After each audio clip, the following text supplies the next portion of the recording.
morning, everybody, and welcome to a session to discuss the future of Latin America and its growth trajectory. My name is Gillian Tett. I'm both a columnist at the Financial Times and part of the editorial board. I'm also overseeing King's College in Cambridge, where we have a large collection of Latin American scholars who are very interested in what's happening in the region.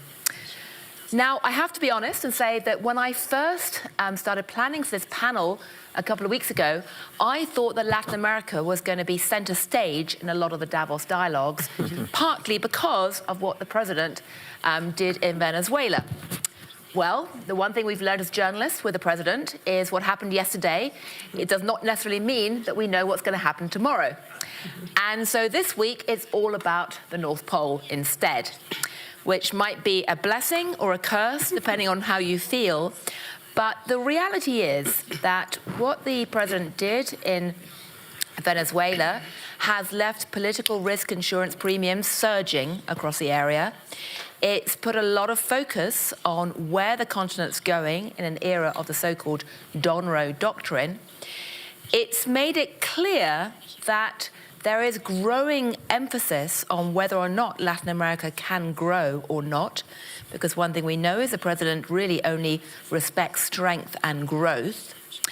And it's also raised a lot of geopolitical questions about where the region is going as it tries to navigate its relationship with China, which has been deepening in recent years, alongside its relationship with its northern neighbor, and of course the rest of the world. And we've just seen the EU-Mercosur deal signed, which potentially shows that for all of the storm and drama, in fact, trade and trade deals are certainly not dead.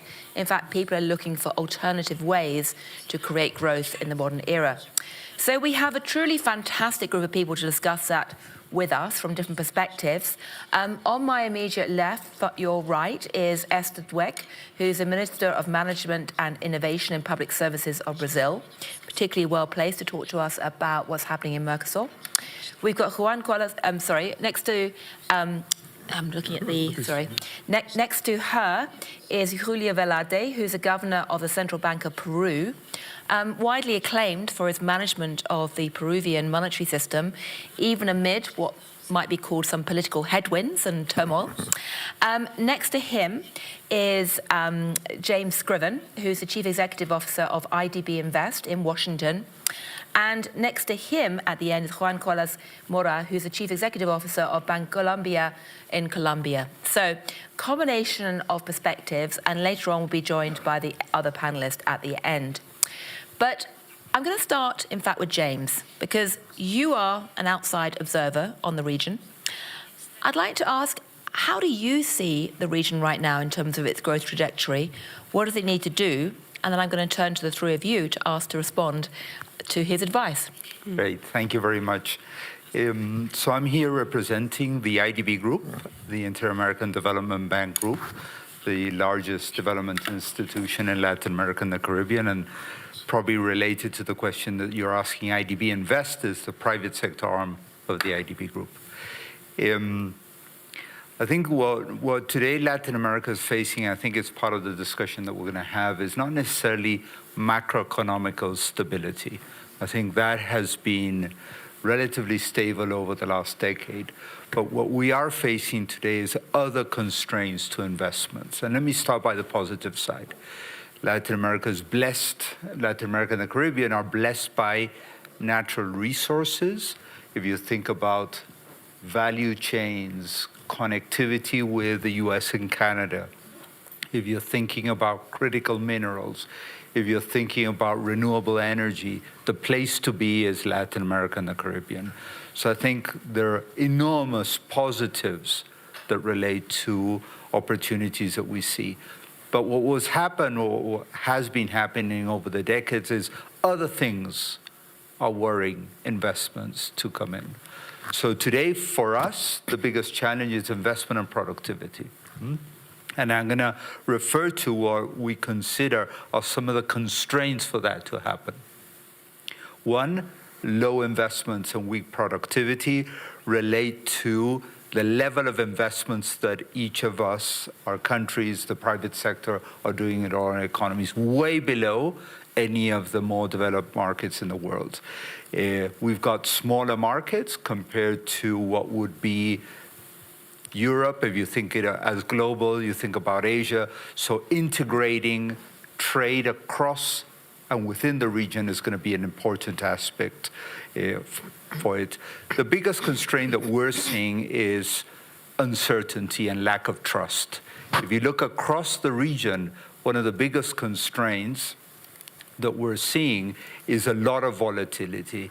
In the audience, we have my former boss, Luis Alberto Moreno. When we were traveling to the Middle East, he coined a phrase that I thought was very interesting to this panel. He said, Latin America is not for beginners. And I think that refers to the complexity of operating in Latin America and the Caribbean. How we can help. And I'm going to refer to our role in particular. Latin America, as other regions, have development institutions. And the biggest constraint that we're seeing is this lack of certainty, mistrust in either law, institutions, currency, you name it. And the interesting part of working with an institution like ours is to try and avoid those risks, mitigating those risks, convincing investors to come into our continent by mitigating those risks. And those risks can be credit related, it could be construction risk if you're thinking about renewable energy, if you're thinking about building roads and airports. There's a concern of construction risk, and we can cover that. But there are many other risks that we see that go to convertibility risk, transferability risk, expropriation. There are a number of complex things that we can work together. And we are moving as an institution into a role that we call originate to share. And the concept of originate to share, different from what would be the originate to distribute in Wall Street or London, it's we bring in investors and we help them navigate the uncertainty of our continent. So those are two concepts that I wanted to share, both where do we see the constraints and how can we help?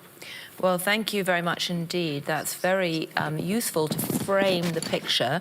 And I'm going to ask the three other panelists to react to that. I put on my headset because Esther at Dweck, I believe, is going to speak in Portuguese. So if any of you are not Portuguese speakers, do please find your headset and get ready to listen to that in just a moment.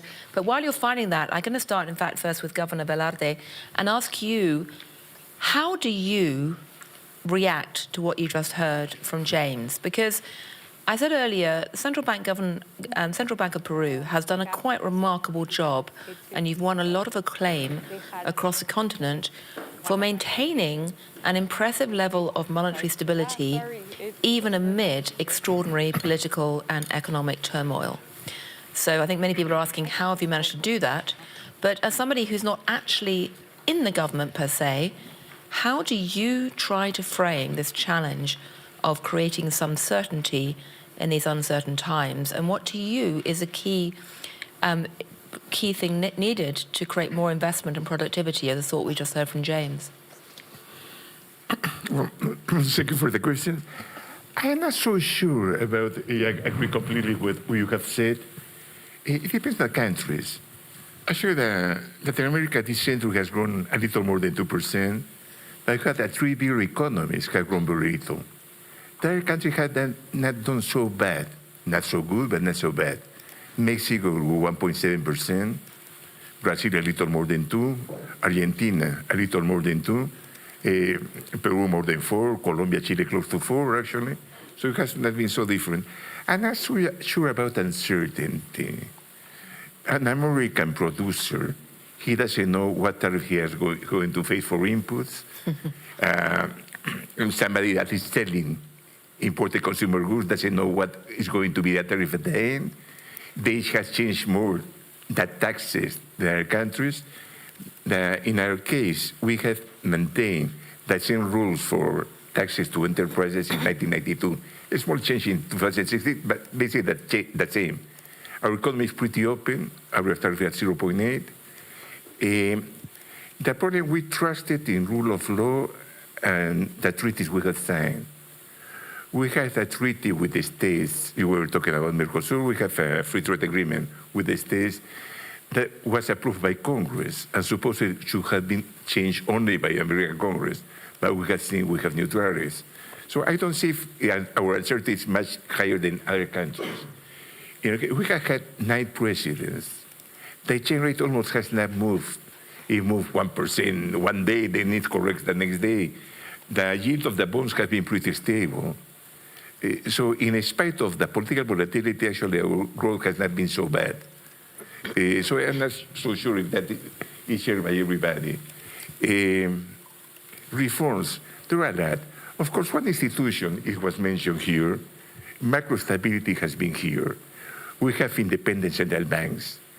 And we have seen very strong critiques to some of these more important central banks. And that governors have continued their independent monetary policy, in spite of the critiques coming from the president. And in spite of some countries having now a little more inflation than before, I would say compared to the 70s, 80s, and even early 90s, the situation is much better.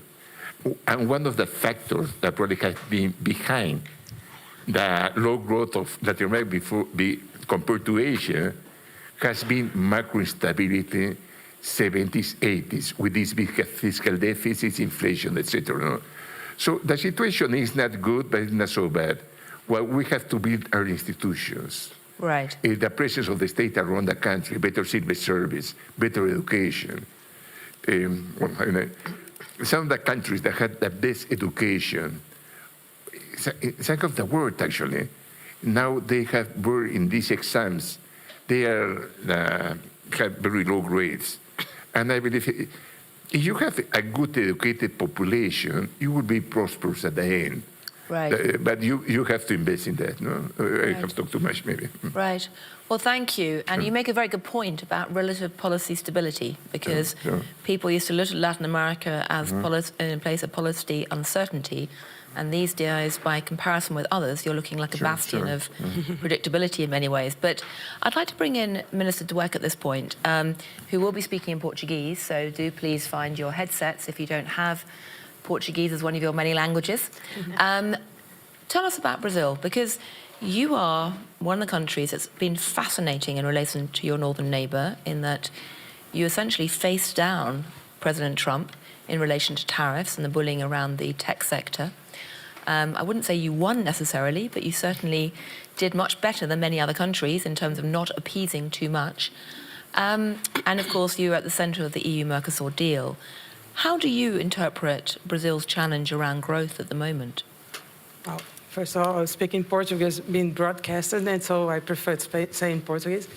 Então, voltando para português, primeiro agradecer o convite. Going back to Portuguese, I'd like to thank you for the invitation for being part of this panel. In fact, Brazil has been growing a little more quickly over these past 3 years than before, closer to the world growth rate, something that had not been going on for at least 10 years in Brazil. And this is the result of a combination of policies, including the external Brazilian policy, which has changed a lot with the new Lula administration. Just a brief comment on the relationship with the United States. What Brazil did was to sit and wait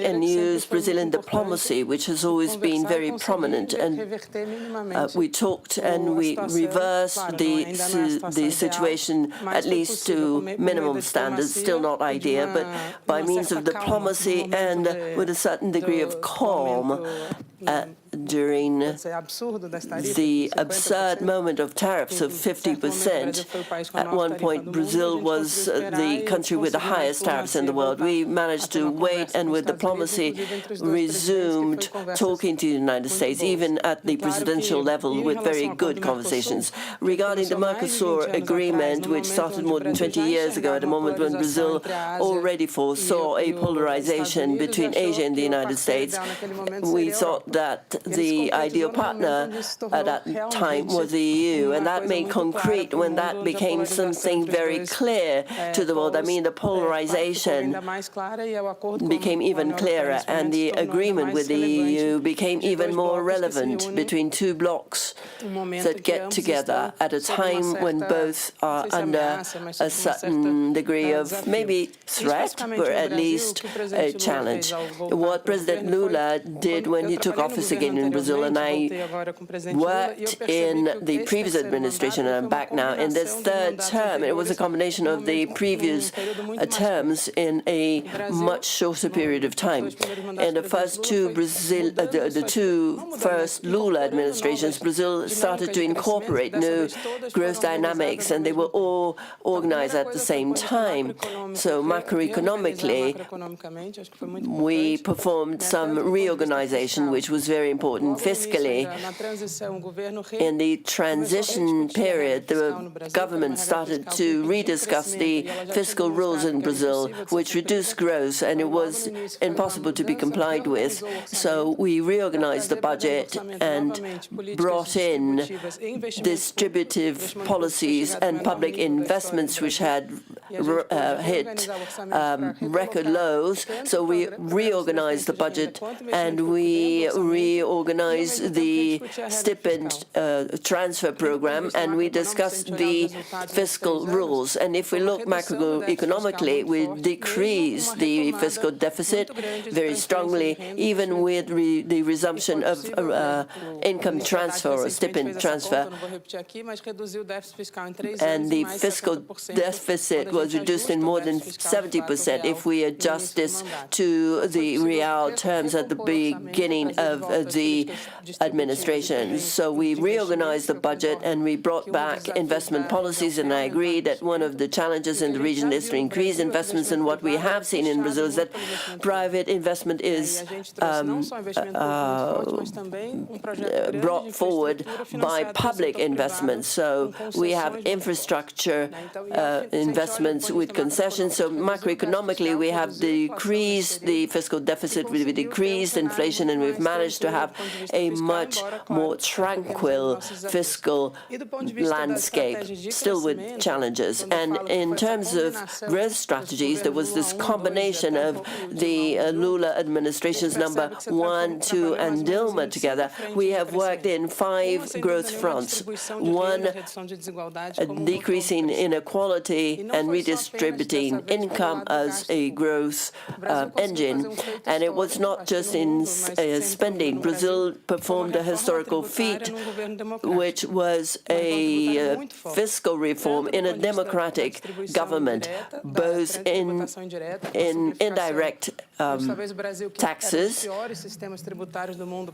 The Brazilian fiscal regime was one of the most complicated, and it's turning into the simplest, one of the simplest ones, and something unimaginable 10 years ago. Even if Brazil had very aggressive taxes, the attempt of reversing that never worked out. And in this term, we have managed to decrease taxes for people who have who make up to, say, $1,000, and to tax more those who make more than 1 million reais per year.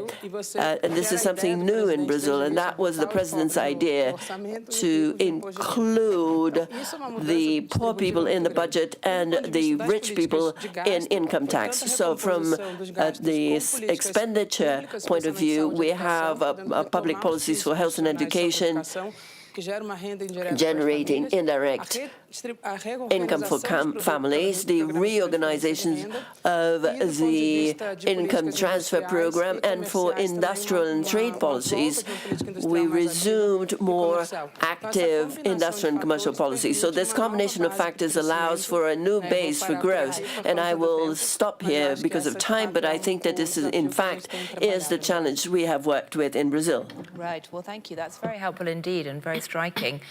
I'd like to bring in now Altagracia Gomez-Sierra, who has a slightly complicated title, so tell us exactly what you're doing these days. And is going to be speaking on behalf of Mexico. And Mexico has managed to, thus far, navigate the very slippery tightrope of dealing with your northern neighbor pretty deftly and impressively. But tell us how you see the outlook for growth right now with Mexico, because of course we do have a situation where America's trying to suck out a lot of the factories that have been based in Mexico up into the north, which could certainly undermine your growth. And you are under pressure from many sides now. So tell us what you're doing to try and maintain growth. Thank you. Well, we're excited to be here. So when President Sheinbaum started her campaign in November 2023, she had three main priorities on the regional economic development and nearshoring side. On the one hand, she realized that there was a need to reimagine or transform the relationship that private initiative, academics, and government had of working together.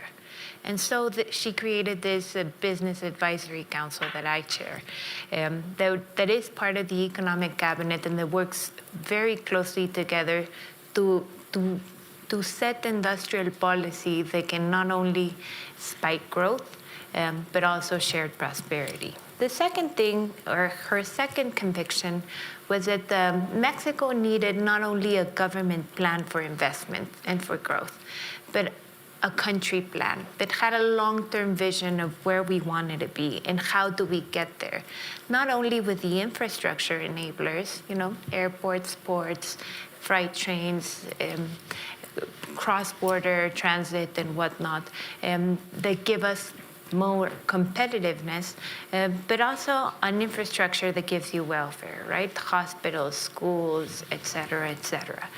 And that all of these should be in one grand plan that had very specific KPIs.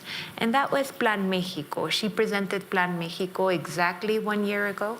Plan Mexico is a plan that was built with private initiative, with the academics in Mexico. It has 13 goals. The first one, the last one, are probably the most general and the most ambitious. We want to be one of the top 10 economies in the world. We're currently number 12.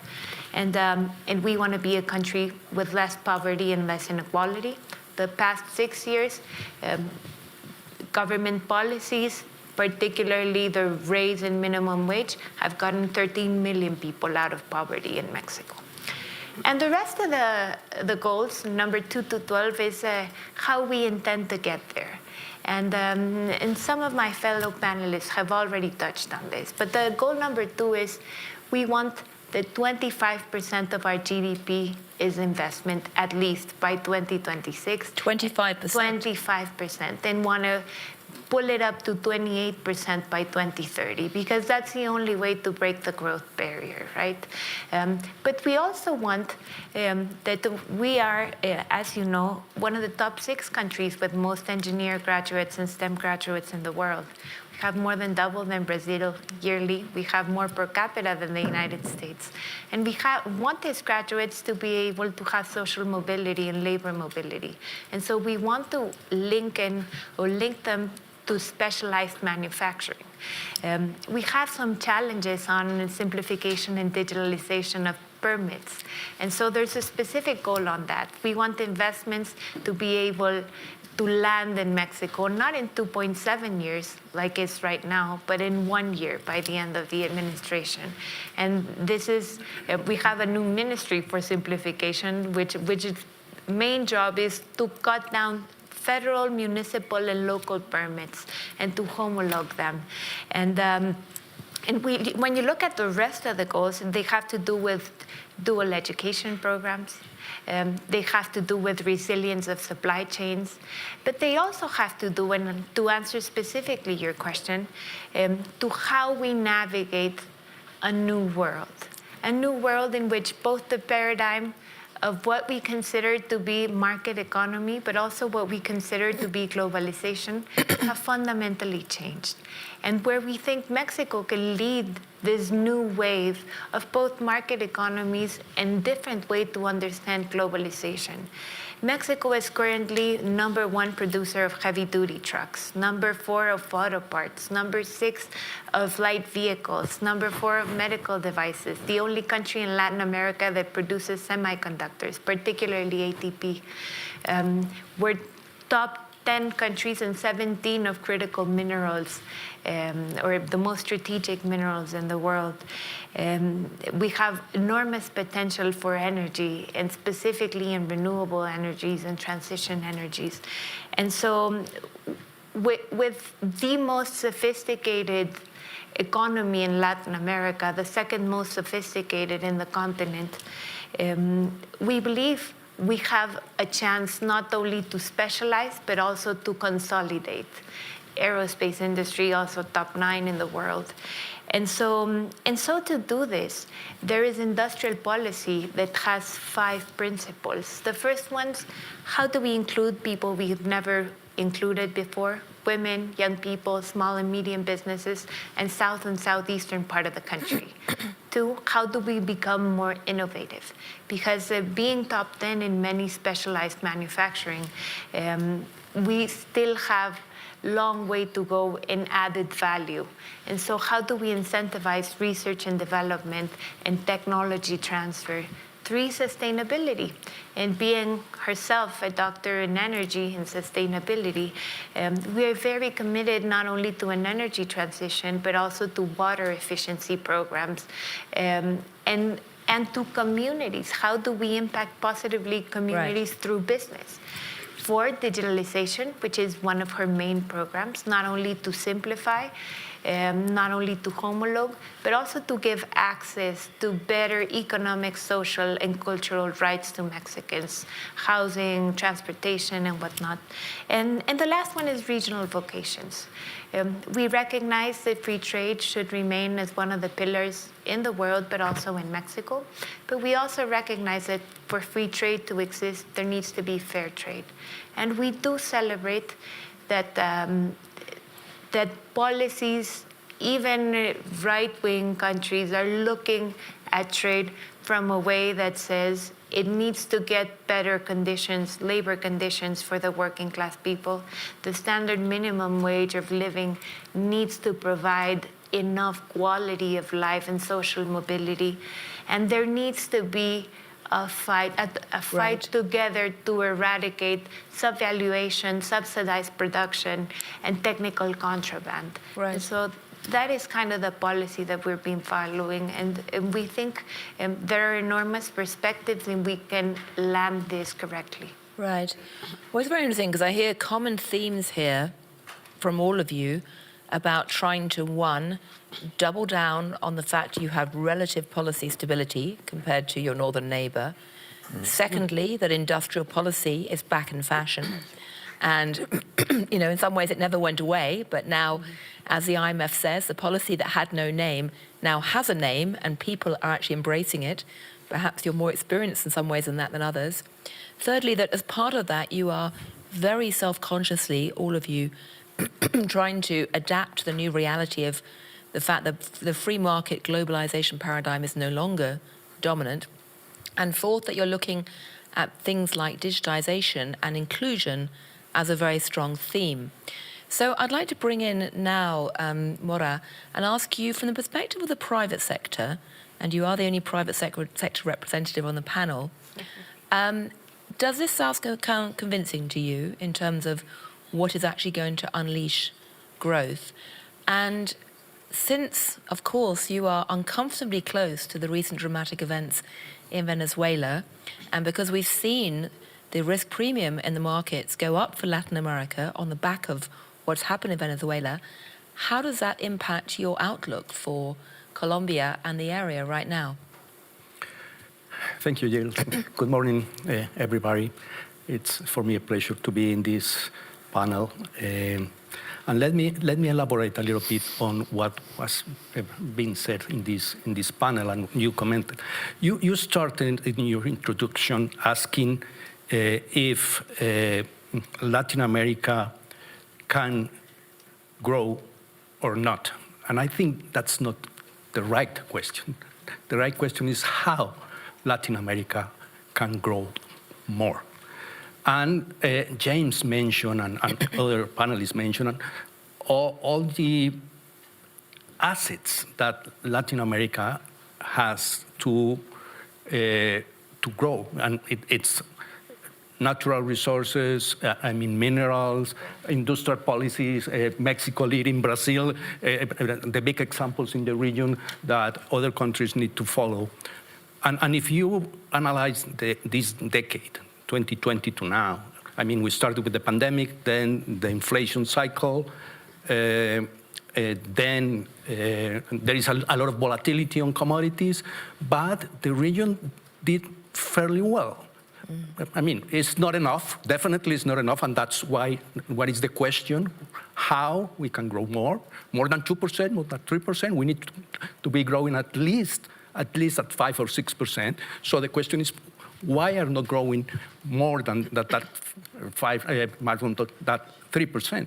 The recent forecast of the IMF is 2.2 for the region in 2026. So still, and 2027 again is 2.5, 2.6. So we are not doing that. And the point is that we are trapped in the middle of what a foreign policy magazine calls the new international disorder.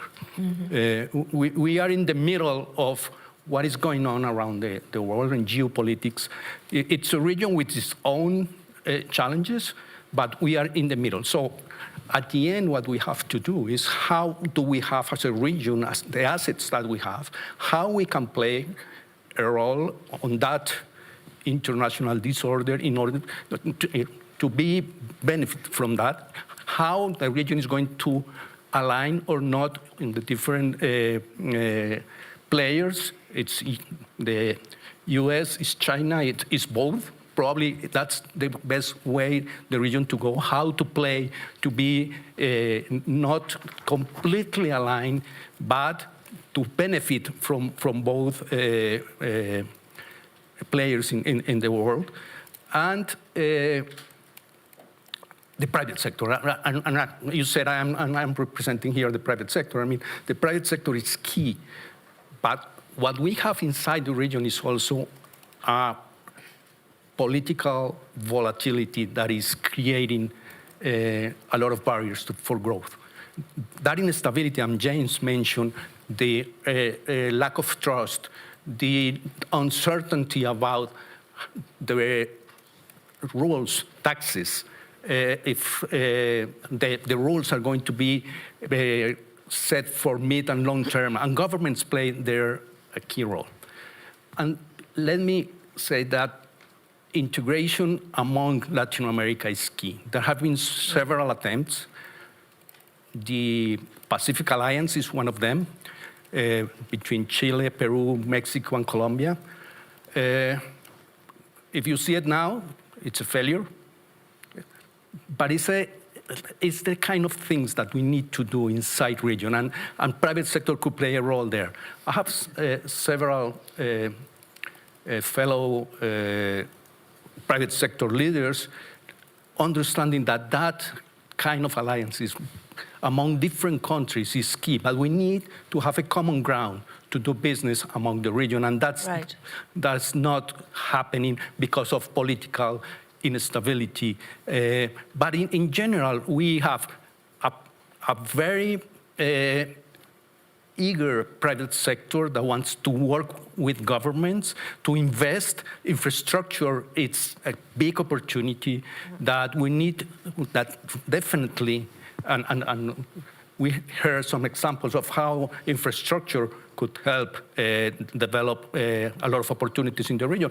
But that work with the governments, private sectors, and the role that multilateral agencies are going to play in the region is key. And they are having difficult times playing a role. IDB Invest, CAF is also key in the region to integrate and to develop opportunities among the region. Right. Well, of course, Europe is also trying to work out how it can actually integrate, because these days, strength and collaboration in numbers is absolutely critical, as you say, in this era of new international disorder. But you asked about Venezuela, and so I am going to pass on that. Well, I was going to ask you, because very quickly, you say that you're worried about political instability. Are you more worried about internal political instability or geopolitical instability? What is the biggest challenge right now? If I have to choose, more internal instability, the lack of stable rules, clear tax strategies, and the rule of law in our countries, I think, is key. So right now, I am more worried about internal instability than external instability. I would like to ask whether our Brazilian and Mexican representatives would agree with that. Are you more concerned about internal instability or international instability? Ok. Eu entendo a fala dele em dois momentos. Yes, I understand your position from two perspectives. In terms of Brazil, the external geopolitics aspect is more of an impact because of a series of actions that hinder Brazil, and of course what happened in Venezuela is kind of a threat to the region, and all of that is a bit problematic. But one point that was brought, which means that there was a change in terms of internal political stability, is that before, when there was a shift in government, we didn't have as much of instability. And now, with these changes, sometimes we stop having relationships with other countries. For example, Brazil and Argentina. We now have trade issues. This didn't used to happen before with political shifts. And one point which is important is the integration of Latin America in order for us to have more growth. Now, Latin America is less integrated compared to other parts of the world. Perhaps it's similar to Africa, but the internal potential, we have to focus on three areas which we have to integrate. Infrastructure, and we've been working on a project to integrate that infrastructure, but looking more at export corridors and not internal integration. Then productivity, production has to be more integrated, and also social policies have to be better integrated. And that lack of integration, I think, hinders our growth potential. So that aspect is very relevant, in my opinion. What about from Mexico's perspective? I mean, are you more concerned about international instability than internal instability? So Mexico has kind of been an outlier in Latin America for the past maybe 20 years or even a bit more in terms of macro stability, right? We have an independent central bank. We have inflation that is very much stable. No, it had gone up in 2021, 2022, as so did in the world, but it has a very technical elements to deal with macro stability, particularly at a monetary level and at a fiscal level even. No, we're probably one of the countries that has the best ratio debt to GDP, not only in Latin America, but even the OECD. Yes, right? And the G7. I think you beat the G7. And if you look at all the other factors, right, we have the second lowest level of unemployment in the OECD. There is macro stability. But that is not to say that it is not a huge challenge and a huge opportunity. And probably, as Minister of Brazil just mentioned, we have a huge opportunity in infrastructure. No, we're currently, yes, the 12th economy, but then number 59 in logistical competitiveness. And so there is a huge bridge you can still walk through if there is mixed investment rules on key infrastructure that we can grow. Obviously, the number two is the coordination that is needed. Being a federation and being, 32 different local entities plus 2,500 municipalities, there is a challenge to align priority towards our key projects. And that has always been a challenge to navigate, particularly for investors. Right. And this is why going digital is particularly important. This is why it's particularly a priority.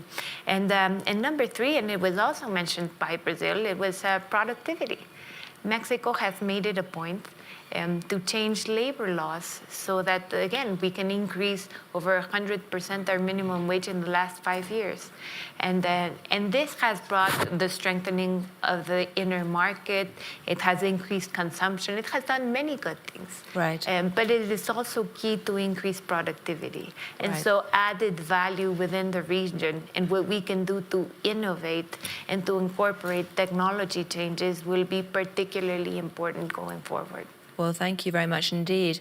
I've got a lot more questions, but I realise we're almost out of time, and I do want to give the audience a chance to comment or ask any questions, unless there's anything that either of you want to bring in quickly and say before we go.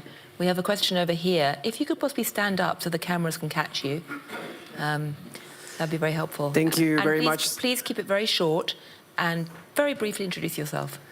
We have been talking about innovation, productivity, and many more topics regarding breaking the growth ceiling. So I would like to know, what do you think is the role of technology in each single one of your countries for the coming years? Well, that's going to be quite a lot of answers. But listen, let's quickly ask if there are any other burning questions over here, and then we'll put them together and let everyone comment briefly for about a minute at the end. We've got a question over here, I think. What about technology and the AI boom? I'm going to that direction. I represent a Brazilian company that is one of the largest tech company in Latin America so far. So how do you envision to create big techs in Latin America? Technology companies that can promote our vision, values, and culture around the world through technology. Okay, well, listen, let's keep on that tech theme then. We've only got, unfortunately, about 4 minutes left, so you'll have to be very quick. But perhaps we can start with Brazil, because Brazil, of course, has been in the line of fire when it comes to tech. Can Brazil create its own versions of X or other big tech companies? Estamos aqui com uma das empresas brasileiras importantes. Yes, we have an important Brazilian company here. In terms of industrial policies, one of the crucial aspects is digitalization and digital sovereignty. Brazil has been talking about this and how to advance. In our industrial policy, we have 6 priorities, and one of these is specifically looking at technology, both for the Brazilian productive sector, which needs to be more automated, but also in the public sector. We have been working very strongly on fostering Brazilian companies in this area, also establishing partnerships with foreign companies. So this is one of the priorities for industrial policy. Can Mexico create a big tech? So Chapter 2 of Plan Mexico is decided on that, specifically on AI, and it also has 4 pillars, as you know. The first one has to do with infrastructure, the second one has to do with education, the third one has to do with industrial policy, and specifically the role that development banks are going to play to accelerate this kind of companies or big tech companies. And the fourth one has to do with how do we bring investments and specialization zones. We've created, on the one hand, the biggest upskilling boot camp of 25,000 people yearly with the 60 biggest companies and hyperscalers in 28 different tracks of AI, starting this January, actually. And they also have a plan for different data centers, a national AI laboratory, digital identity, and stacks. And so, yeah. You're fighting for it. James, I see you want to come in. I think there is no question when it comes to the opportunities on technology in Latin America and the Caribbean. If you think about it on the productivity side, if you're thinking about the development angle, integration, technology is the only way in which this can be solved. Right. And that's why we particularly have strong investment. We have an entity called IDB Lab that invests in upscaling technology. But I think the biggest competitive advantage that you're going to have now in Latin America and the Caribbean is data centers. I mean, we have access to cheap renewable energy that would create enormous opportunities. Recently in Argentina, there was billions of dollars announced in new data centers. So I do think that those are tremendous opportunities. Well, we've got about 2 minutes left. I'm going to go 30 seconds Very over. quick. Juan. Technology has been playing a key role on Latin America already, and it's going to play definitely a key role in the future. Let me talk about the financial sector. Financial inclusion in Latin America has advanced a lot on top of technology, digitalization, and we have many examples. Fintechs are growing, and we have there a good potential of developing new big companies that is not going to be in the region, but outside the region. We have some examples. So, but we have challenges. I mean, definitely the introduction of new technologies are going to boost productivity, but also we will require upskilling of many workers. That will be a challenge. But Latin America is going to develop or look for opportunities for growth on top of technology. Right. Governor Velarde, do you have much optimism about the digitization of finance? Of course, for the world, I would say in 10, 15 years, probably we'll see a different world because of artificial intelligence. I'm not so sure how much we will benefit. I probably will benefit a lot. But it's hard to say now. Probably we need more education in any case. And something pretty important, as we have become older before becoming richer, we have to see how artificial intelligence affects work. Right. In a developed country, you can have universal basic income. In our case, not. Probably that will not be the case. Probably something that you could do in even agriculture with internet, but not natural resources like mining. Right. Probably they will still be scarce and you will have some render. Right. I'm finished, I believe. Well, thank you. Thank you. Very quickly, this has been a fascinating discussion. I'm sorry you've had so little time to talk about this, but the key themes that emerge is that, one, everyone agrees that the growth rate has not been so bad, but needs to be increased. Secondly, industrial policy is back with a vengeance. Thirdly, that in a world of increased turmoil and turbulence, as a middle group, you're trying to navigate both sides. You all agree that you need to hang together and integrate, like Europe has the same challenges. You're all finding it very hard, again, like Europe, unfortunately. And fourth, everyone agrees that digitization is going to be central to this, but no one yet appears to have the magic sauce to actually make it happen.